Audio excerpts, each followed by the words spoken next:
வணக்கம். உங்களுக்கு சர்க்கரை குறைபாடு இருக்கிறதா? இரத்தத்தில் சர்க்கரை அளவு 200க்கு மேல் இருக்கிறதா அல்லது 300க்கு மேல் 400க்கு மேல் எந்த மருந்து சாப்பிட்டாலும் சர்க்கரை அளவு குறையவில்லையா?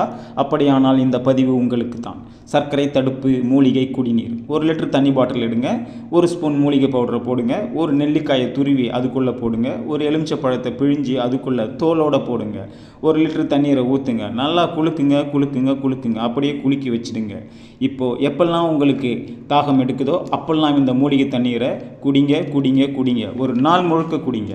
இந்த தண்ணீரை நீங்கள் குடிக்க இது என்ன பண்ணும்னா, முதல் வாரம் உங்கள் உடம்பில் உள்ள எல்லா அழுக்கையும் டீடாக்ஸ் பண்ணும். 2ஆம் வாரம் உங்கள் கணையத்தை சுத்தம் செய்யும். 3ஆம் வாரம் உங்கள் மெட்டபாலிசம் வளர்சிதைவு மாற்றத்தை சரி பண்ணும். 4ஆவது வாரம் இரத்தத்தில் உள்ள சர்க்கரை அளவை குறைக்கும். நீங்கள் தினமும் உங்கள் சர்க்கரை அளவை பரிசோதனை செஞ்சு பார்த்து தெரிஞ்சுக்குங்க. இதை சரியாக 1 மாதம் நீங்கள் மூலிகை குடிநீரை குடிச்சிக்கிட்டே வந்தீங்கன்னா உங்களுடைய கணையம் மீண்டும் பழைய நிலைக்கு திரும்பிடும். அதன் பிறகு நீங்கள் எந்த மருந்தையும் சாப்பிட தேவையில்லை. உங்கள் உணவு டயட்டை மட்டும் நீங்கள் மெயின்டைன் பண்ணிக்கிட்டிங்கன்னா போதும். 1 மாதத்தில் நீங்கள் சர்க்கரை குறைபாட்டிலிருந்து கண்டிப்பாக வெளியில் வந்துடுவீங்க. இந்த முறையில் எந்த பத்தியமும் கிடையாது. வெள்ளை சர்க்கரை மட்டும் சாப்பிடாதீங்க. வெள்ளை சர்க்கரை கலந்த எந்த உணவுப் பொருளையும் சாப்பிடாதீங்க. உங்களுக்கு இந்த மூலிகை பவுடர் வேணும்னா 30 நாட்களுக்கு வெறும் 300 ரூபாய் தான்.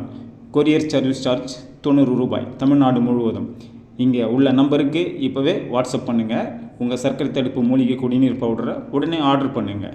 எத்தனையோ ஆயிரங்களை செலவு பண்ணியிருப்பீங்க, ஆனாலும் உங்கள் சர்க்கரை அளவு குறையாமல் இருந்திருக்கும்.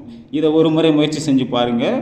உங்கள் சர்க்கரை குறைபாட்டிலிருந்து விடுபட்டு ஆரோக்கியமான வாழ்வை அனுபவிங்க. உங்கள் நண்பர்கள், உற்றார் உறவினர்கள் மற்றும் யாருக்கெல்லாம் ஷேர் பண்ணணும்னு நினைக்கிறீங்களோ அவங்களுக்கெல்லாம் ஷேர் பண்ணுங்கள். நன்றி, வணக்கம்.